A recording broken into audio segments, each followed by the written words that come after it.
Hello, everybody, and welcome to another edition of Inside Guns with your host, me, the Yankee Marshal.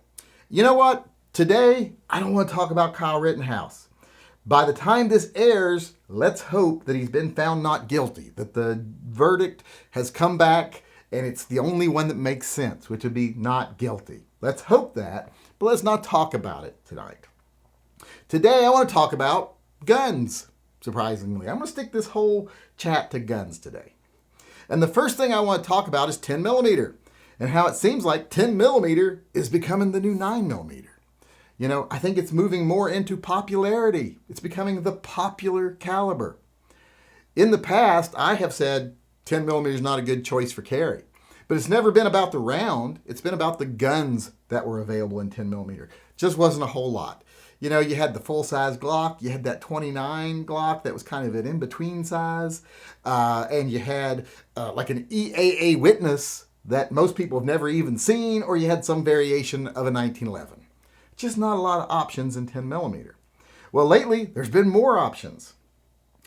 Springfield Armory just announced their XDM 10 millimeter not too long ago. And now Smith & Wesson has joined in and they have announced the new Smith & Wesson M&P 2.0 10 millimeter.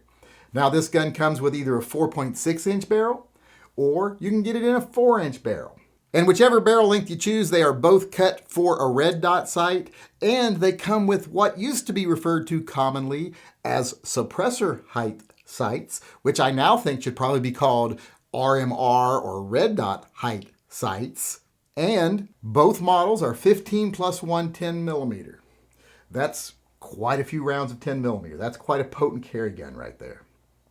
So this seems like a gun that would be great as a 10 millimeter carry. This combined with the other guns that are out now, looks like 10 millimeters coming more and more into the carry field.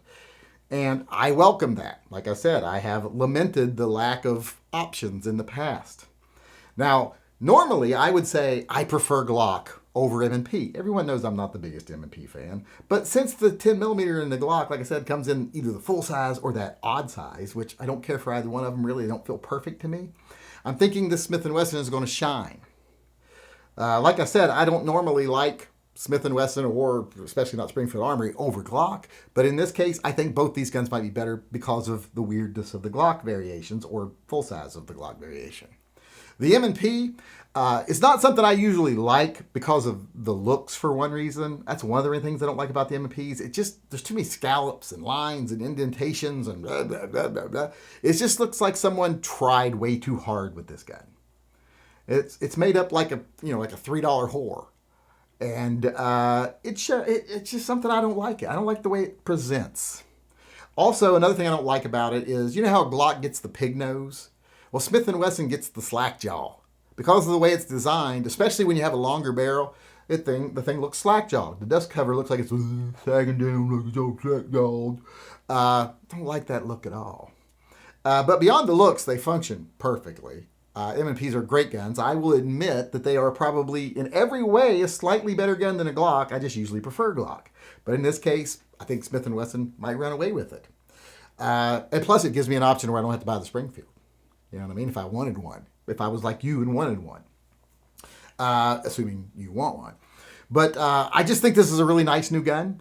Now, there are some things I don't like about the M&P other than the two things I've talked about. One of the things I really don't like about the M&P usually is the trigger, that old two-piece trigger they did. This trigger looks totally different. So that seems like a much better thing. But one thing I really do hate that they started doing that they didn't used to do.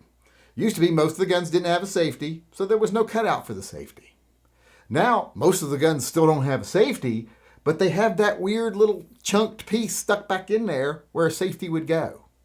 Just make the frames with no place for a safety, and then if there needs to be a place for a safety, mill one into it.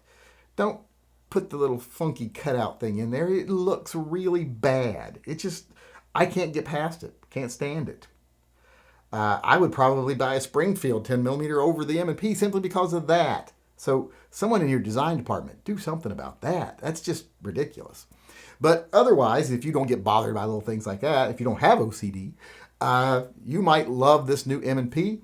So I encourage you to check it out. Like I said, comes in 2 different barrel sizes. It's 15 plus 1 rounds. Has that wonderful grip. I mean, when I tried that grip at SHOT Show, I was like, wow, this is awesome. It's too bad it's attached to an M&P, which they didn't think was all that funny. But it really is a great addition to the 10 millimeter carry field because it's a very slim field. So it's nice to see more options coming in, and it's nice to see 10 millimeter starting to be a more accepted carry caliber. All right, even though we've already been talking about guns, I want to move on to gun talk here and answer a question that came into me during the live chat last night. But since it was a group chat with me and Never Enough Ammo and Gun Websites, I wasn't able to see it. I never saw the question, so I didn't answer it.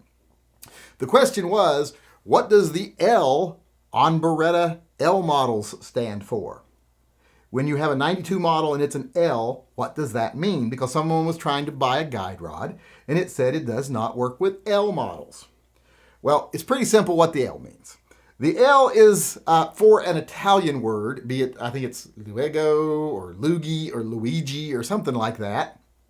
Allegra, or that might be something else. But it's a word in Italian that means basically long. And you think that would not make sense because it's on the smaller slides. You'll see it on compact slides and Centurion slides because Centurion slides are compact slides. And what it means is longer action because those smaller slides have to travel more. For their overall, the amount of travel for the length of the slide is greater than on the full size models. So it's a long action. It has to move more. And that's why you see compact L's. You almost never see the L without the word compact unless it's on a Centurion, and then a lot of times you don't see the L anyway, especially not on the newer guns. But that's what the L meant, long. And that's why you ever saw it on compacts and Centurions, because those are both the compact slides. A lot of people thought that the L meant it was double stack because the Type M's were single stack, but that's not the case because I have seen compact L Type M's, single stack compact L's. So the L has nothing to do with what stack it is. The Type M just means single stack. The L, like I said, is just for long. The slide itself, comparative to its length, has to travel more to cycle properly. And that's why the L is on there. And that's why the guide rod won't work in an L, because the L is the compact and you are looking at a guide rod for a full size.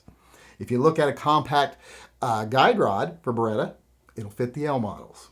So that's what the L stands for. It's just some Italian word for long action and has nothing to do with how many rounds it holds.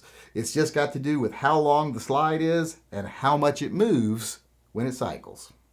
All right, with that being said, let's talk about 2 more guns and how you can win one of them. I want to talk about the Sig Sauer AXG Scorpion, the P320 AXG Scorpion, and the Kimber R7 Mako, because these are the guns we're giving away at the end of Toy Guns for Tots. We're currently taking up a collection for Toy Guns for Tots. It's a charity we run every year, and by we, I mean me and the posse, my viewers.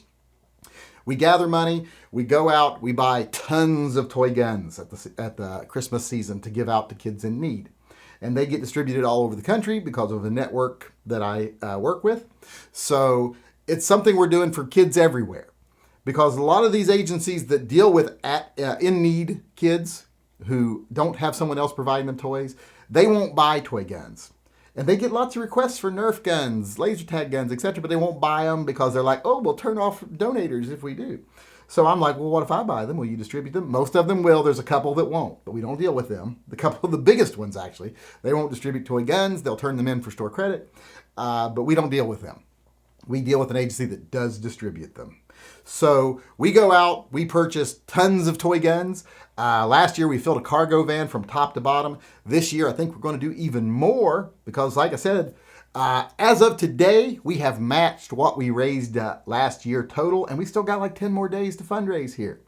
So let's make this the biggest year yet. If you haven't yet given or you want to give again, go on over to tympistolproject.com. There's a link in the upper corner of this video.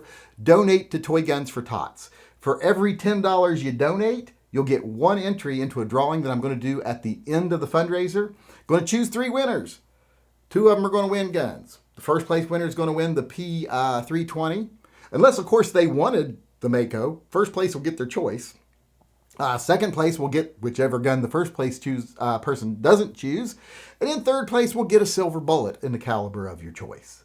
Now, I know a lot of people are saying, well, that's quite a drop off to third place there, just getting a bullet. You know what? It could be the most valuable prize of all, because if you're ever attacked by a werewolf, that silver bullet will save your life. Those other two guns won't do you any good if you don't have a silver bullet. So I think that's a great prize in itself. So go on over, donate, be registered to win, and let's make this the biggest Toy Guns for Tots ever and make a lot of future gun lovers out there, a lot of kiddies that are already into their toy guns. Let's make them very happy this Christmas. And with that being said, I just want to sign off and say thanks for coming, everyone. I hope you come back again Monday when we do another episode of Inside Guns. Until then, I just want to remind everyone out there to always carry and stay safe until I see you again.